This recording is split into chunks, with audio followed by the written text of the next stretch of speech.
तो आज का हमारा जो टॉपिक है वो है कृष्णा कॉन्शियसनेस में क्या पर्सनालिटी डेवलपमेंट की क्या ज़रूरत है और क्यों ज़रूरत है, एंड पर्सनालिटी डेवलपमेंट आखिर क्या होता है, इसका क्या मतलब शुद्ध हिंदी में बोलूँ तो कृष्ण भावनामृत में व्यक्तित्व का विकास। तो सबसे पहले हमें ये जानना होगा कि पर्सनालिटी डेवलपमेंट क्या है। ये मैं आपको आज स्पिरिचुअलिटी में और मतलब हम मटेरियल लाइफ के बारे में भी बताऊंगी और स्पिरिचुअल लाइफ में भी हम इसको कैसे फॉलो कर सकते हैं, दोनों चीज़ों को बताऊंगी। ओके, तो पहले हमारे शास्त्र में ये क्या बताया गया है कि हम आखिर कौन है। जैसे कि पर्सनालिटी, पर्सन, तो वो पर्सन कौन है, हम खुद को क्या समझते हैं। सबसे पहले हम शरीर नहीं है, हम आत्मा है। तो आत्मा की कैसी पर्सनालिटी डेवलपमेंट ये भी आपको समझाऊंगी, और हम खुद को, हम अपने शरीर को भी कैसे मेंटेन करें ये चीज़ भी बताऊंगी। तो जैसे कि श्रीमद् भगवद गीता में बार बार बताया गया है कि हम आत्मा है। पहले मैं थोड़ी सी बता देती हूँ कि हम आत्मा को कैसे खाना पीना दे सकते हैं, इसके बारे में आप ऑलरेडी जानते हैं। जैसे कि पर्सनालिटी डेवलपमेंट का सबसे एक बेहतरीन पार्ट है कम्युनिकेशन। कम्युनिकेशन गैप अगर बहुत अच्छा है, मतलब कम्युनिकेशन अगर हम बहुत अच्छे से कर पा रहे हैं किसी के साथ भी, या फिर स्टेज शोज़ वगैरह हुआ, क्लासेस वगैरह हम अगर अच्छे से दे पा रहे हैं, दैट मीन्स आपका पर्सनालिटी डेवलपमेंट का एक बहुत बड़ा पार्ट क्लियर है। मैं आपको ये चीज़ इसीलिए बोल पा रही हूँ क्योंकि मैं खुद एक पर्सनालिटी डेवलपमेंट ट्रेनर हूँ।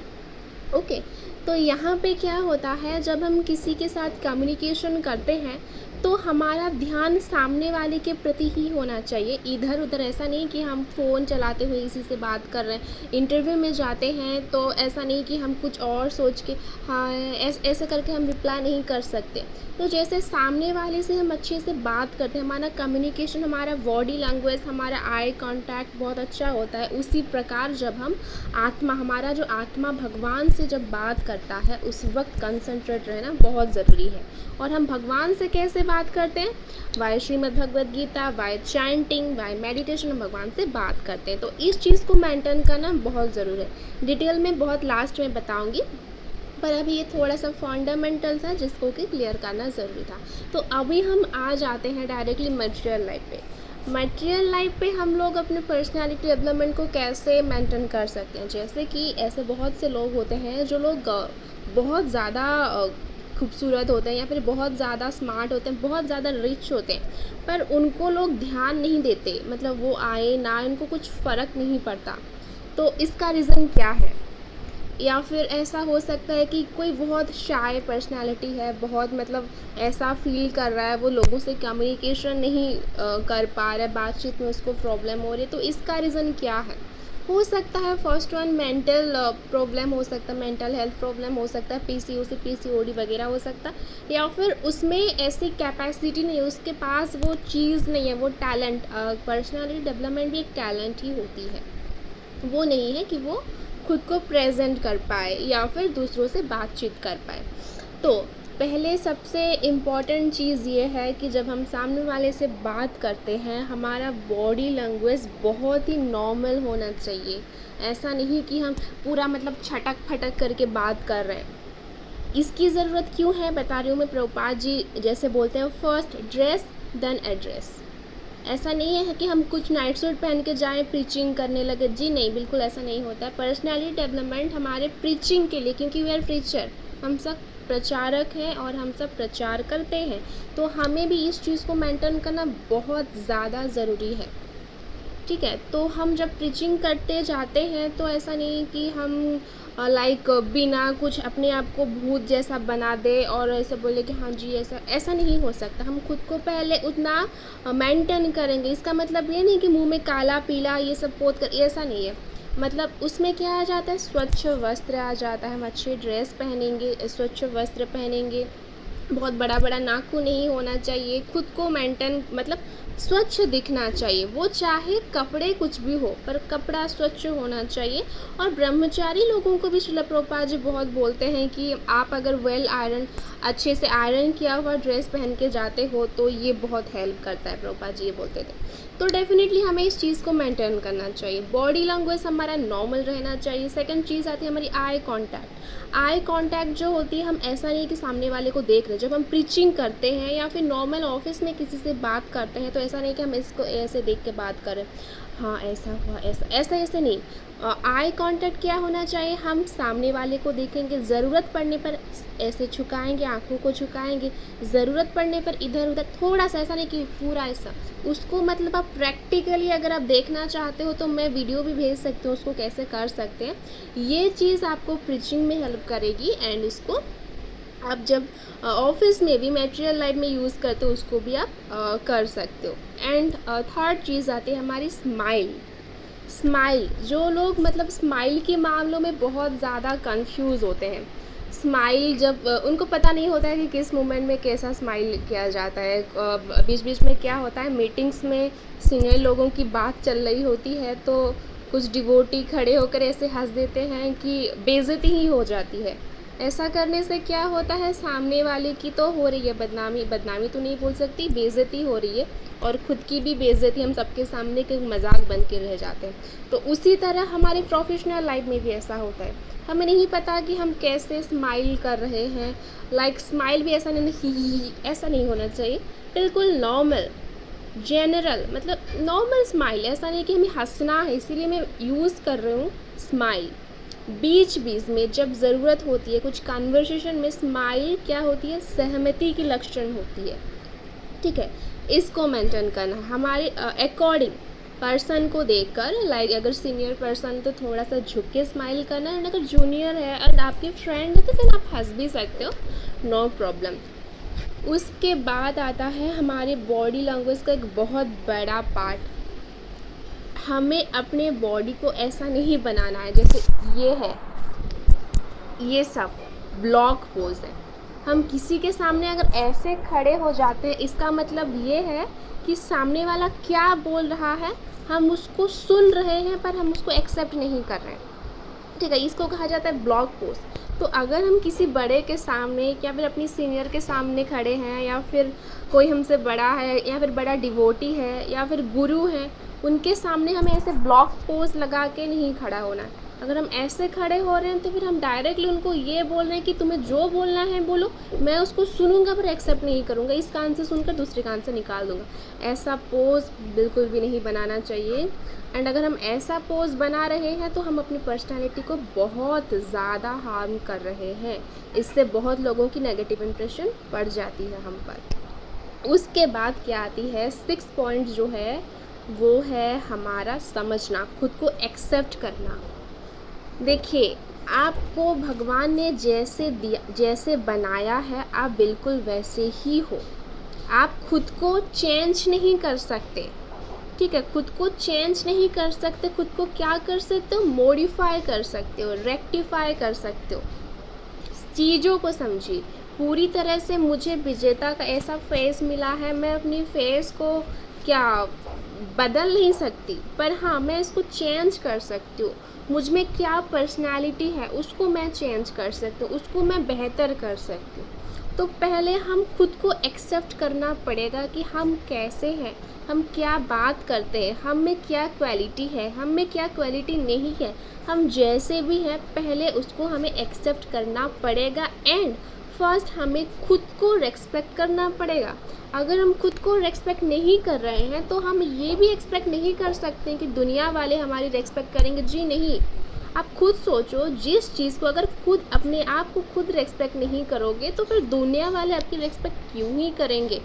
एंड हाँ, ऐसा नहीं है कि हम बहुत ज़्यादा रेस्पेक्टफुल पर्सनालिटी है, इंटरनेशनल लेवल में हमारा नाम है, जाके हम ये बोलें कि नहीं आई एम नथिंग तो दुनिया वाले आपकी रेस्पेक्ट करेंगे। डेफिनेटली मैं भक्ति की चीज़ में इसीलिए बोल रहा हूँ क्योंकि जब हम बार बार खुद को ऐसा बोलने लगते हैं, इसमें हमारी साइकोलॉजी काम करती है और हमारी सबकॉन्शियस माइंड जो होती है हमें बिल्कुल वैसा बना देता है जब हम उस चीज़ को बार बार ऐसा ही बोल रहे हैं। तो हाँ, खुद को एक्सेप्ट करना और खुद को रेस्पेक्ट करना भी एक पार्ट है।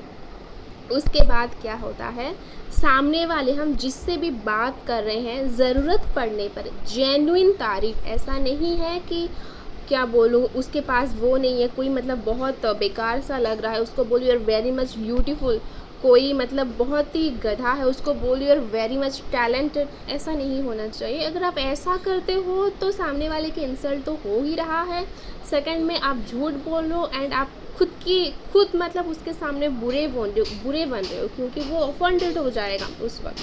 ठीक है, तो बीच में अगर ज़रूरत पड़े, वो चाहे सीनियर हो या फिर जूनियर, जेन्युइन तारीफ, थोड़ा बहुत, ऐसा नहीं कि बहुत ज़्यादा। जैसे कि प्रभुपाद जी बोलते हैं, जो कि कनिष्ठ अधिकारी होते हैं, न्यू अधिकारी हैं, उनकी अगर हम बहुत ज़्यादा अननेसेसरी तारीफ कर देते हैं ना, तो उनकी पतन होने की संभावना है, उनमें अहंकार आ जाएगा। तो फिर जितना ज़रूरत है हमें उतनी तारीफ़ करनी चाहिए और जेन्युइन तारीफ़ करनी चाहिए स्पेसिफिकली। ओके, एंड 8 स्टेप में आता है हमारा UCD, सबसे इम्पॉर्टेंट पार्ट। हमारी पर्सनालिटी डेवलपमेंट की सबसे इम्पॉर्टेंट पार्ट क्या है? UCD।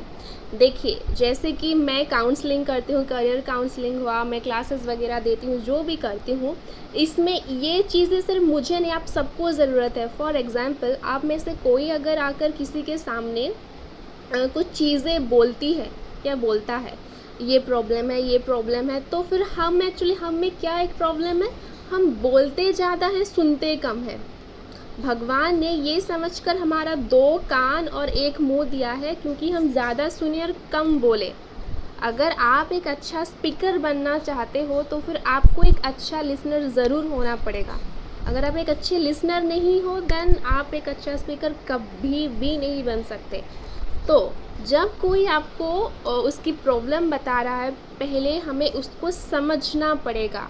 UCD में फर्स्ट पार्ट आता है अंडरस्टैंड करना पड़ेगा, सामने वाला क्या बोल रहा है, अच्छे से उसको अंडरस्टैंड करना पड़ेगा। उसके बाद आता है UCD, उसके बाद क्रिएट, C फॉर क्रिएट। उसके बाद उसका क्या सल्यूशन है, शास्त्र से और हम अपने से, पूरा मिक्सचर नहीं कर देना है। हम अपने भी दिमाग लगा सकते हैं, पर शास्त्र की ज़्यादा यूज़ होना चाहिए। उसके सल्यूशन को क्रिएट करना पड़ेगा। UCD में सेकंड आता है C फॉर क्रिएट करना पड़ेगा। And D for deliver. उसके बाद सामने वाले को डिलीवर करना है। पहले हमें समझना है, उसके बाद उसके सल्यूशन क्रिएट करना है और उसके बाद सामने वाले को डिलीवर करना है। UCD फॉर्मूला समझ में आया? ये बहुत अच्छा पार्ट एंड बहुत इम्पोर्टेंट पार्ट है। इसको अगर हम सच में अच्छे से समझ लेते हैं तो हमें कम्युनिकेशन में बहुत ज़्यादा प्रॉब्लम नहीं होती है। तो ये चीज़ हो गई, हम समझ रहे हैं, उसके बाद सल्यूशन देते हैं। उसके बाद क्या होता है, सामने वाले के साथ हमारे का अच्छा रिलेशनशिप हो जाता है, कि वो समझने लगेगा सामने वाला कि हाँ, सामने वाला मुझे मतलब सल्यूशन प्रोवाइड करने में ठीक है। देन उसके बाद ऐसी चीज़ ना 1-2 1 to 1 नहीं, हम हर जगह पे कर सकते हैं। स्टेज शोज़ में हुआ या फिर क्लासेस भी दे रहे हैं या फिर बहुत सारी जगह में हम उसको फॉलो कर सकते हैं। एंड उसके बाद ये सारी चीज़ें जो है वो मैं सारी मटेरियल लाइफ की बात बोली, थोड़ी सी इसमें हम स्पिरिचुअलिटी को ऐड करके। और एक और चीज़, हम अपनी रियल डेली ज़िंदगी में क्या करते हैं, हम पर्सनालिटी डेवलपमेंट कर करके हम अपने जो पर्सन, जो रियल पर्सन है, रियल व्यक्ति, आत्मा जो कि परमात्मा से आता है, उसको हम भूल जाते हैं। जैसे कि श्रीमद् भगवद गीता में कहा गया है, भगवान श्री कृष्ण ने कहा है कि मेरा जो भक्त है उसका कभी नाश नहीं होता। तो फिर ऐसा बिल्कुल भी नहीं है कि हम मटेरियल लाइफ में अपनी पर्सनालिटी डेवलपमेंट को पूरी तरह से फॉलो कर रहे हैं और स्पिरिचुअल लाइफ में कृष्णा के प्रति जो हमारा रियल पर्सनालिटी डेवलपमेंट है उसको फॉलो नहीं कर रहे हैं। तो हम एक प्रतिष्ठित व्यक्ति बन सकते हैं, या फिर हमारा, हाँ, ये हो सकता है कि दुनिया वालों की नज़र में हम एक बहुत अच्छे पर्सन हैं, पर कृष्णा के नज़र में हम उस वक्त एक बहुत अच्छे पर्सन नहीं बन पाते। उस वक्त गैप रह जाती है हमारी पर्सनालिटी डेवलपमेंट में। देखो, फिर जैसे कि एक बहुत अच्छा लगता है एक एग्जाम्पल मेरे को, जब प्रहलाद महाराज की बात आती है, तो प्रहलाद महाराज को हिरण्यकशिपु ने क्या किया था, बहुत बड़े पहाड़ से गिरा दिया था। ठीक है, पर गिराने के बाद नारायण ने उनको कैच तो कर लिया, कैच तो कर लिया, पर पहाड़ से नीचे गिरने तक जो तकलीफ़ जो होती है, आप खुद सोचो, आपको अगर कोई बहुत ऊंची जगह से गिरा दे उस वक्त तो डर लगेगा, लाइक तकलीफ़ भी होती है, मैंने फेस किया है। तो वो तकलीफ़ तो प्रहलाद महाराज को झेलनी ही पड़ी थी। लास्ट में कैच किया था भगवान ने, पर वो तकलीफ़ तो झेलनी ही पड़ी थी। जैसे कि मीराबाई की ज़िंदगी में भी बहुत सारे दुख दर्द रहे, लास्ट मोमेंट में भगवान आके हेल्प हमेशा किए हैं, पर वो दुख दर्द तो उनको झेलनी ही पड़ी थी। ठीक बिल्कुल वैसे ही अगर हम हमारे रियल पर्सन भगवान, हमारा जो आत्मा है और भगवान श्री कृष्ण, उन दोनों के कम्युनिकेशन, उन दोनों की कन्वर्सेशन अच्छे से रख रहे हैं, तो हो सकता है हमें हमारी लाइफ में बहुत सारे प्रॉब्लम्स को झेलना पड़े, बहुत सारी परीक्षाओं से गुजरना पड़े, पर लास्ट मोमेंट में भगवान हमारी रक्षा सुनिश्चित करेंगे। और जो एक और चीज़ होती है जो कि स्वयं मान सम्मान चाहते नहीं भक्त जो होते हैं, जैसे कि शिक्षाष्टकम में बताया गया है, तृणादपि सुनिचेन तरुर्विशेषण नामानि न मानदेन कीर्तनीय सदा हरि। तो भक्त जो होते हैं वो रियल में मान सम्मान चाहते नहीं है, ठीक है। जैसे कि प्रभुपाद जी के अगर एग्जाम्पल हम बता रहे हैं, तो प्रभुपाद जो थे उत्तम अधिकारी थे, भक्ति के 3 अधिकारी में से वो उत्तम अधिकारी थे, पर खुद को उनको मध्यम अधिकारी के स्तर पे गिराना पड़ा क्योंकि उनको प्रचार करना था, ठीक है। तो क्योंकि सिर्फ हम प्रचार कर रहे हैं, दैट्स वाई हमारी पर्सनालिटी डेवलपमेंट थोड़ा सा क्लियर होना चाहिए, ताकि हम सिर्फ अपना नहीं दूसरों का भी उद्धार कर सकें। थोड़ा सा हमें कम्युनिकेशन अच्छा रखना होगा, थोड़ा सा हमारा खुद का भी अच्छा रहे, ताकि सामने वाले समझ सके। ऐसा नहीं है कि हम अगर बैठे भजन करें तो 5 दिन भजन करो बिना खाए पिए, यस भगवान की कृपा हो जाएगी भाई। जैसे कि मैं बार बार बाल भक्त ओम प्रकाश की कहानी बताती हूँ कि वो ओनली 5 दिन में इसी 100 साल पुरानी बात है, राधा कृष्ण को प्राप्त किए थे। हाँ, हम पा सकते हैं, हम तो इतना मतलब वो हो गए हैं, लाइक हमारा प्रैक्टिस कर करके कि हम कर सकते हैं, पर हमें सेल्फिश नहीं बनना है, हमें सबको लेके चलना है। जैसे कि प्रभुपाद जी बोलते हैं कि ये जो इस्कॉन सोसाइटी है, हमारा भजनानंदी हम नहीं है, हम सिर्फ स्वयं का उद्धार नहीं, हम सबको लेके चलेंगे, हम प्रचार करेंगे, खुद भक्त बनेंगे और उसके बाद दूसरों को भी भक्त बनाएंगे। और ये जो चीज़ ऐसा होता है ना, जस्ट लाइक नेटवर्क मार्केटिंग, आप समझ लीजिए, जब हम किसी को ऐड करते हैं, कोई भक्त को, किसी को अगर हम भक्त बना रहे हैं, तो उसके बाद वो जो भी भक्ति कर रहा है उसका 5% हमको भी आता है, अगर हम किसी को गाइड कर रहे हैं। ऐसा नहीं है, इसमें प्रचारक जो हो, प्रीचर्स लोग हैं, उनको भी बहुत प्रॉफिट है। ऐसा नहीं है कि हम लोग मतलब आप जो सोच रहे हो ना, मैं क्लास दे रहा हूँ मुझे कोई प्रॉफिट नहीं हो रहा, जी नहीं, ऐसा नहीं, मुझे भी प्रॉफिट हो रहा है। कृष्णा मतलब हर किसी को, ऐसा नहीं है कि जो सुन रहा है सिर्फ उसको प्रॉफिट देते हैं, जो बोल रहा है उसको प्रॉफिट नहीं देते हैं, ऐसा नहीं। कृष्णा ने सब कुछ प्लान करके रखा हुआ है। एंड उसके बाद जब मैं प्रहलाद महाराज की बात बोली, इसमें सिंपल एग्जाम्पल आ जाती है कि प्रहलाद महाराज को जब मारने की कोशिश किया गया था, मिस्टर हिरण्यकशिप, आप सभी लोग जानते होंगे, वो क्या चाहता था कि मुझे मतलब सबसे बड़ा पर्सन बनना है। वो भी चाहता था, खुद का पर्सनालिटी डेवलपमेंट करना चाहता था, पर उसका क्या था कि मुझे कृष्ण को छोड़ो, भाड़ में जाए, मुझे खुद को इतना मतलब रेपुटेड पर्सन बनाना है कि मैं कुछ भी मतलब मैं पूरी दुनिया जो है वो मेरे अंडर रहेगा। वो कृष्ण को छोड़कर अपना पर्सनालिटी डेवलपमेंट करने चला था।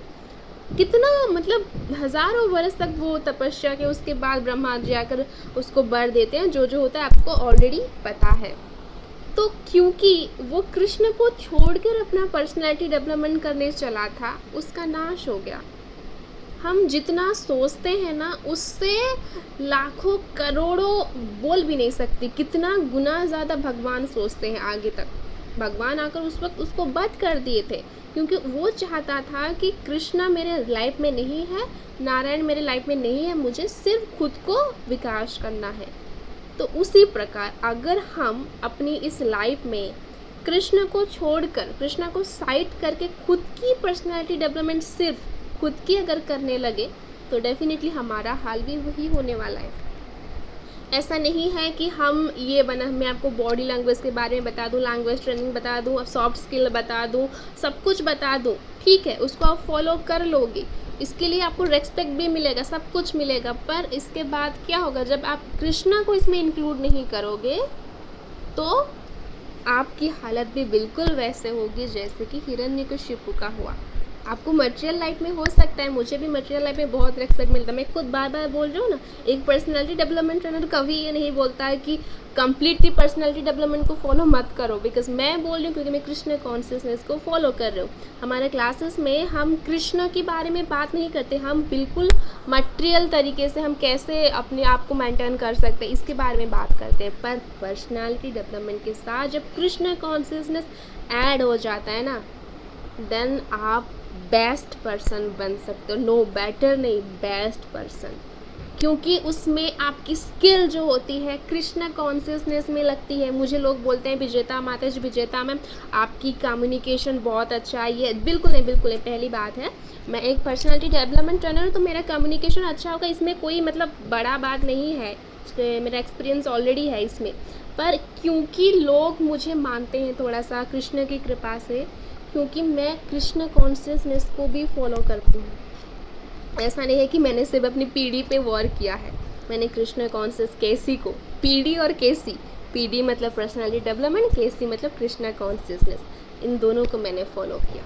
दैट्स वाई मुझे कुछ ना कुछ मतलब चाहती भी नहीं हूँ, भक्त एक्चुअली चाहते भी नहीं हैं, पर उनको सारी जगह से रिस्पेक्ट मिल ही जाती है। ओके, एक और चीज़ मैं ऐड करना चाहती हूँ। तो जब हम नॉर्मली चैंटिंग करते हैं, चैंटिंग का मतलब मैं हमेशा बोल रही हूँ कृष्ण से बात हमारा जो होती है, पहले पहले जो होता है हमारा शुद्ध नाम नहीं हो पाता है, उस वक्त भी हम लोग मतलब सामने वाले से जब बात कर रहे हैं, सोच सोच के बात कर रहे हैं, उसके साथ बात करते वक्त दुनिया की ख्याल आ रहे, वैसा ही होता है। पर जब हम इसको, इसीलिए बार बार बोलते हैं ब्रह्म मुहूर्त में हुआ, कंटिन्यूस प्रैक्टिस के द्वारा जब हम उसको प्योर कर देते हैं ना, तो उस वक्त जब हम ये फील कर पा रहे हैं कि कृष्ण के साथ हमारा रियल कन्वर्सेशन हो रहा है, देन हम खुद को कह सकते हैं कि हम एक पर्सनालिटी डेवलपर हैं।